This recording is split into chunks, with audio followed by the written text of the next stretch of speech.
All right, well, my first breakdown in the car.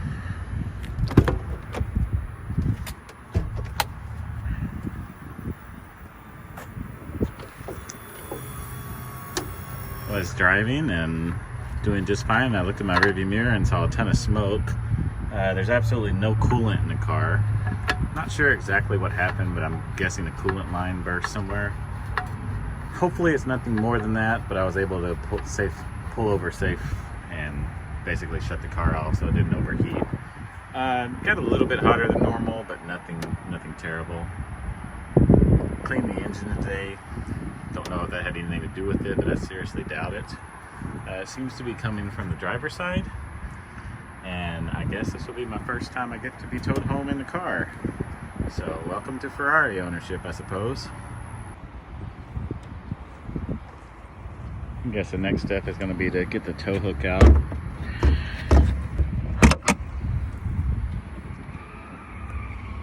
Luckily I have it here. So yeah, fun day. Well, apparently get to break down in luxury. Look at the tow hook. Leather lined pouch. Just lovely. Alright, just waiting on the tow truck. Actually, only the second time I've had a car break down on me. The first one was a Corvette, which I guess we'll see how this goes. Of course, with the current things, I can't ride with the driver, so I'm gonna have to get another ride home. But yeah, fun day. Doesn't help that it's about 100 degrees out here, but what can you do? Life could be worse, I suppose. To be honest, I panicked quite a bit when it first happened. I looked in my rearview mirror and all I saw was smoke coming out. Thought maybe the car had caught on fire or something. A lot of smoke came out of the vent over here on the driver's side, the driver's side. It just started billowing out, so I pulled over immediately. Well, here comes the tow truck driver. So let's see how this goes.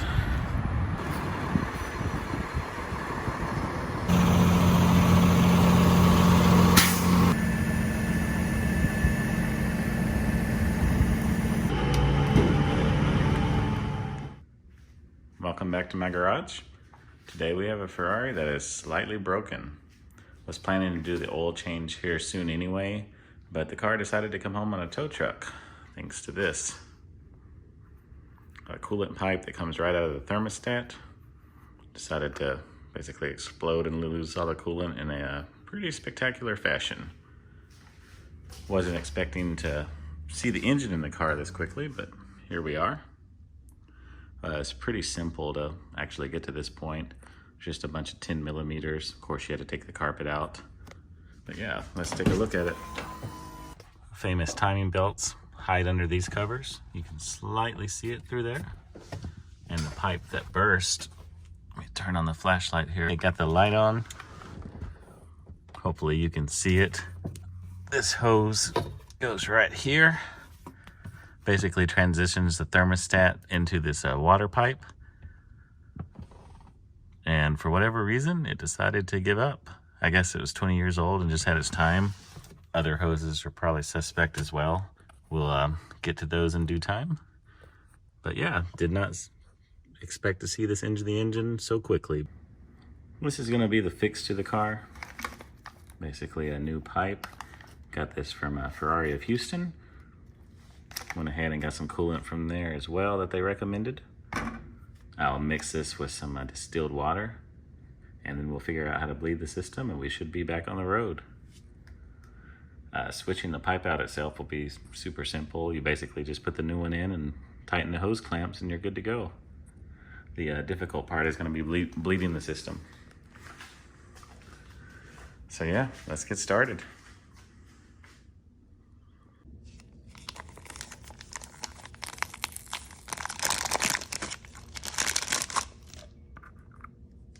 Okay, the first thing you always want to do is compare your parts to make sure they're similar. In this case, it's obviously the same hose. This one is quite a bit firmer. As you can see, this one is pretty flimsy at this point.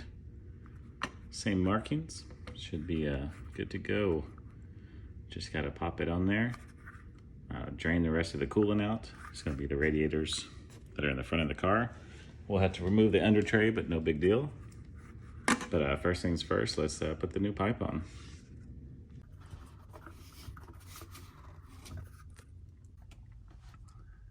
One thing I wanted to make a note of is how flexible and soft this one is compared to the replacement part, which feels very stiff. Figure any time now this one probably could have blown as well. So we're gonna go ahead and do both of them and not have to worry about it.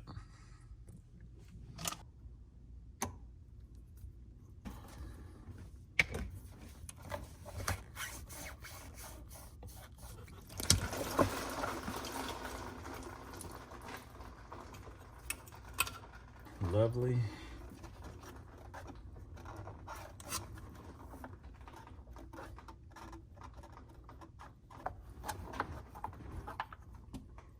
Didn't see that one coming.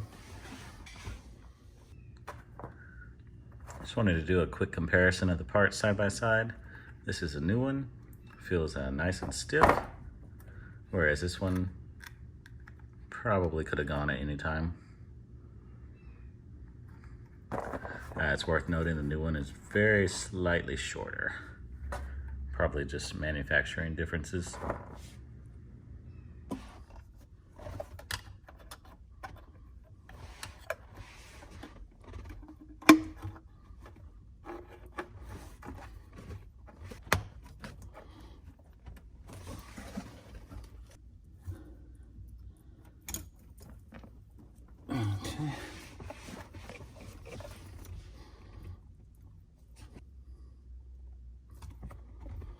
Okay, there's the bottom.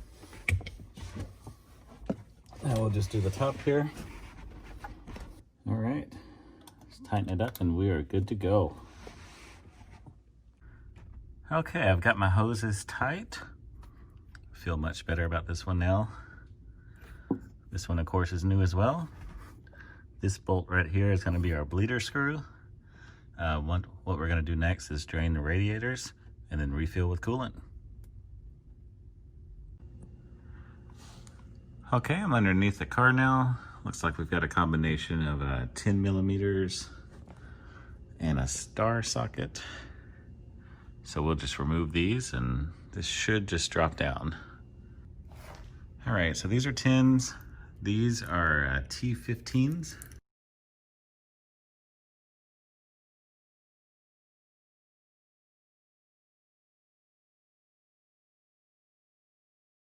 Just a quick little general inspection of the car. These are the coolant pipes, some more hoses here. Looks like they have an aluminum pipes that run down the spine of the car. Then they branch out here into the radiators, one on each side. I think this is the drain valve. Should be the same on the other side. So what I'm gonna do is just empty those and then we'll refill the system, bleed it, and it looks like the power steering lines, of course, also run down the center. Don't see any leaks. A little bit of weeping here. We'll have to look into that to figure out what's going on. But overall, pretty clean. So that's a nice surprise. Looks like it's a hand turn. The last thing I want to do is break anything. Don't know how much coolant will actually come out. Oh, okay. Prepare for a little splashing here, I think.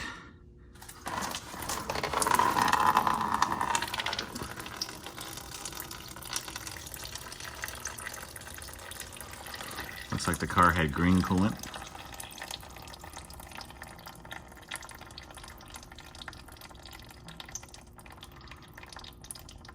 Not a whole lot's coming out, but I'm gonna let it drain for a bit. Well, looks like that may have been it. This is the drain plug itself.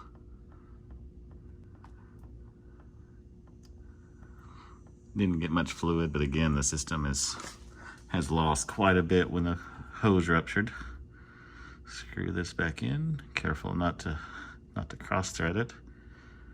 That would be a very bad day. Don't know how tight that's supposed to be. Just gonna go with the German specs, good and tight. This side is done.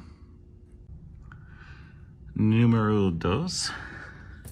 What's that? Looks like a leaf.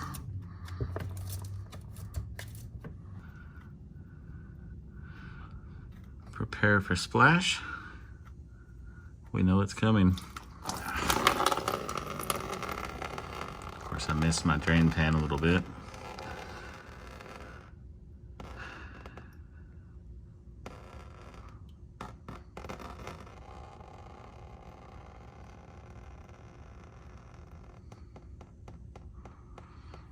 All right, that's all I got out of my radiators. Expected a little bit more, to be honest, but again, I don't know how much of the coolant was lost when the hose burst. Assuming a lot of it. Yeah, it looks pretty green. The coolant I'm going to be using is what the Ferrari dealer specified. Pachelo, I don't know how to say it. It says it's a blue-green mixture. G48, blue-green. They told me this should be enough for the entire system.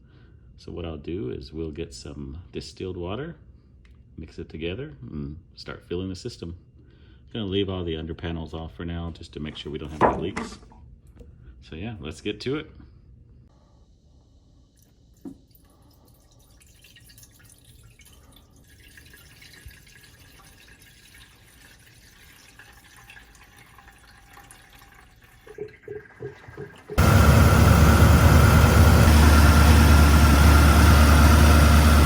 Like you can see some air coming out of the bleeder valve there.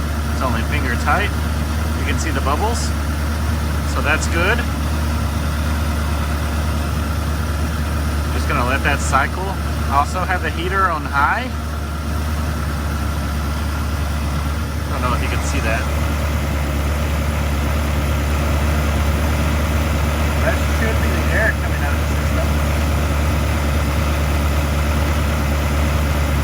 I'm just going to let this warm up a bit, and we'll crank it down.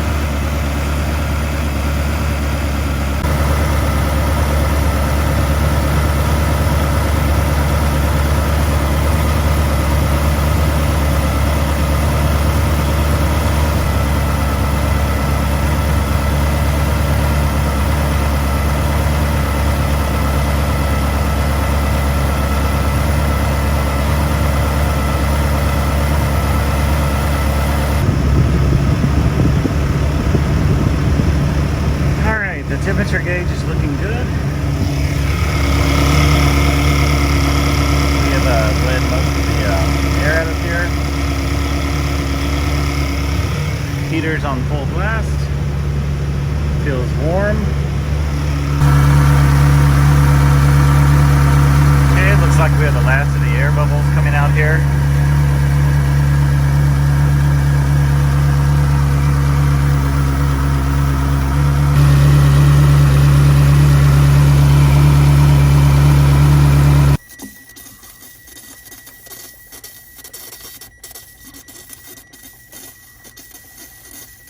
The heat is now very hot in the car. Just gonna bleed this one more time with the engine off.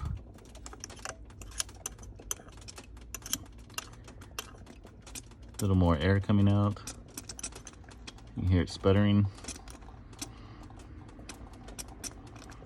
I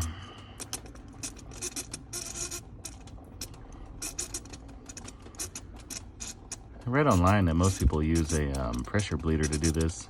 I wish I had one, it'd be a lot easier. This has not been fun and I've made a huge mess, but gotta make do with what I have available, which is apparently a 10 millimeter. Okay. Like a little more air, followed by some coolant. And I can assure you, you do not want this to splash on you because it hurts. Ask me how I know. Probably doing this wrong. If you've done this before, go ahead and comment if you know a better way. As of now, I'm pretty much just guessing. I'm not used to having this much air in the systems. Then again, I've never blown a radiator hose before. All right, well, it's the next day. No leaks from the radiators. Everything looks good. Everything looks dry. Go ahead and start reassembling the car. First thing, I'll put the under tray on. All right, before I reinstall this under tray, I'm just gonna hit it with some APC, wipe it down, because with any luck, we won't be seeing this again for a good while. This is just APC mixed down with some distilled water. So we'll clean it off, put it back up. Okay, a little more acceptable. A couple of grams of, I guess, weight reduction there too of the dirt.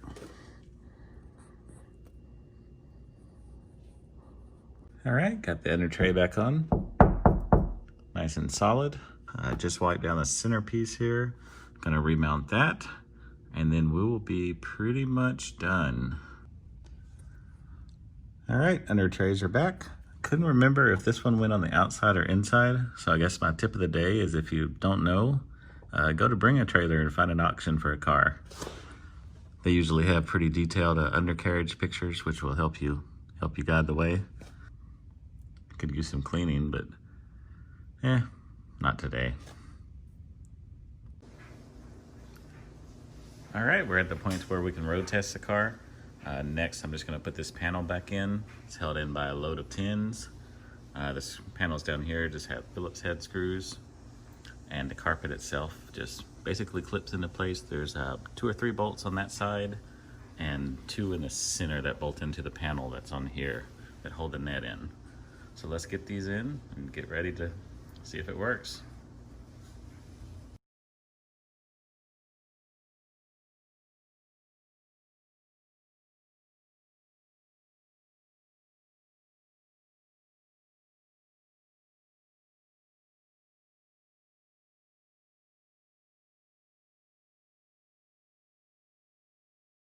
All right, well, the carpet was a bit of a pain. Learned a lesson though.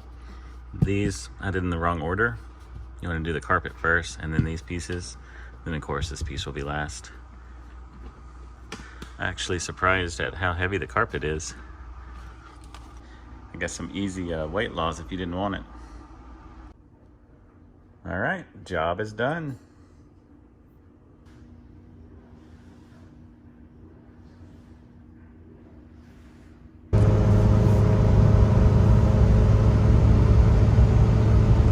All right, well, good news here. I'm on my test drive after getting the coolant bled. Everything is staying in line very well. I haven't even seen 210, so I think the car is actually running a little bit cooler than before even. So overall, I think that's a win. One other good thing is I no longer have to worry about the other pipe that's next to it, since I went ahead and did both at the same time. A little bit extra expense, but not having to tear the car back apart is worth a lot. And most of that stuff is 20 years old anyway, so while you're in there, it's a good idea to go ahead and do things like that. But yeah, overall, I'm pretty happy with the car. It's running great, it's driving great, and now I no longer have to worry about the coolant pipes. So overall, I would say that's a win.